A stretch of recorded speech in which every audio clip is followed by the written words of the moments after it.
తిరుపతి అనేది హిందువుల మనోభావాలకు సంబంధించిన విషయం. అందరికీ దేవుడు ఆయన.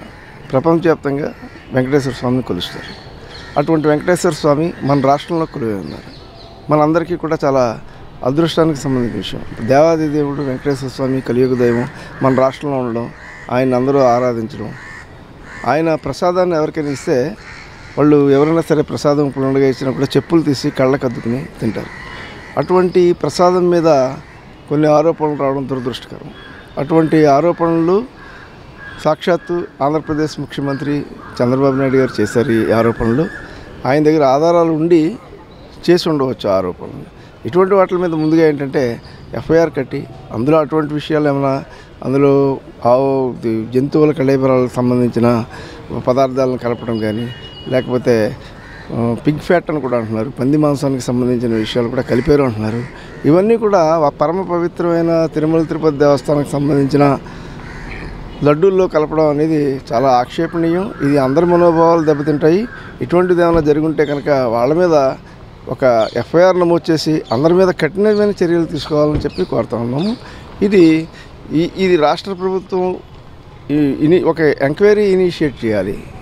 రాష్ట్ర పోలీసు యంత్రాంగం చేత దీంట్లో విచారణ జరిపించాలి. అలాగే అవసరమైతే హైకోర్టు సిట్టింగ్ జడ్జి చేత ఎంక్వైరీ జరిపించి ఇటువంటిది ఏమైనా జరుగుంటే కనుక అందరినీ శిక్షించవలసిన అంశం ఇది.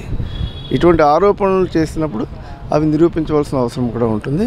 దీన్ని నిరూపించే దశగా ఈ ఆరోపణలని నిజమైతేనే చేసుకుంటారు ముఖ్యమంత్రి గారు.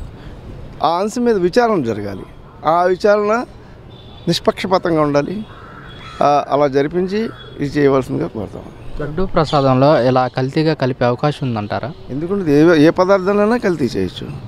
కల్తీ చేయడానికి ఏంటంటే వాళ్ళు చెప్పేది ఏంటంటే కర్ణాటక నుంచి నందిని అనే ఒక బోర్డు గవర్నమెంట్కి సంబంధించిన వాళ్ళు సప్లై చేస్తూ ఉంటే దాన్ని ఆపి ఢిల్లీలో ఉన్న ఆల్ఫా కంపెనీకి ఇచ్చారు అని చెప్తున్నారు.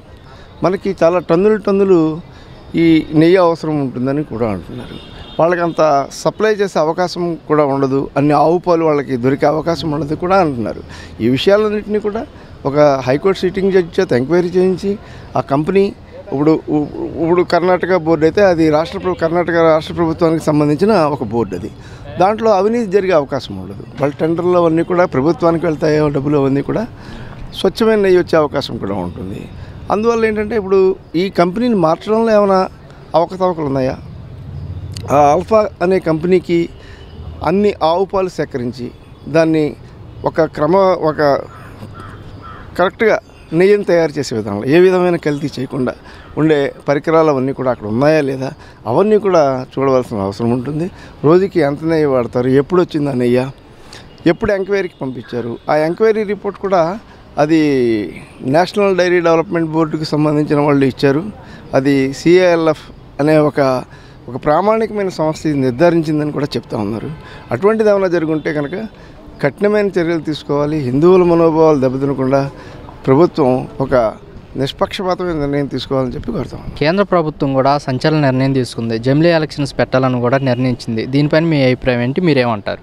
ఇది సంచలన నిర్ణయం ఏమీ అవ్వదు. ఇది ఎందుకంటే ఎప్పుడైనా అనూహ్యంగా ఎవరు ఊహించని నిర్ణయం తీసుకుంటే సంచలన నిర్ణయం ఉంటుంది. మోడీ గారు 2019లో కూడా మేము ఆ ఎలక్షన్స్ నుంచి కూడా మేము జమిలీ ఎలక్షన్కి వెళ్తామని చెప్పి చెప్తానే ఉన్నారు. 5 సంవత్సరాలు గడిచిపోయినాయి. మన 2024లో మళ్ళీ ఎలక్షన్స్ జరిగాయి. ఒక ప్రభుత్వం అక్కడ ఏర్పడి ఉంది. మళ్ళీ దేశవ్యాప్తంగా ఎన్నికలు జరగవలసిన రాష్ట్రాలు కూడా ఆపేసి వాటితో పాటు జరుగుతుంది. అంటే అది అనూహ్యమైన నిర్ణయం ఏమి కాదు, అది జరుగుతుందని నేను అనుకోవటం లేదండి. మరి ఇక్కడున్న పార్టీలు కూడా ప్రాంతీయ పార్టీలు కూడా వ్యతిరేకిస్తున్నాయి ఎలక్షన్స్ వద్దంటూ కూడా. మీరేమంటారు? ఎందుకు ఒకసారి జరిగిన ఎలక్షన్స్ 5 ఏళ్ళకి ఒకసారి జరిగే ఎలక్షన్స్ని మొన్నే 100 రోజులు కూడా అవ్వలేదు ఎలక్షన్స్ జరిగి. మళ్ళీ ఎలక్షన్స్ అంటే ఏ పార్టీ అయినా వ్యతిరేకిస్తుంది. ఎన్నో వ్యయ ప్రయాసాలకు వచ్చి జరిగే ఎలక్షన్ అది. ఒక పార్టీని 5 సంవత్సరాల అధికారంలో ఉండమని ఇచ్చిన తీర్పు కేంద్రంలోను రాష్ట్రంలోను. అది మళ్ళీ మార్చి కేంద్రంలో బీజేపీ ప్రభుత్వమే అధికారంలో ఉంది.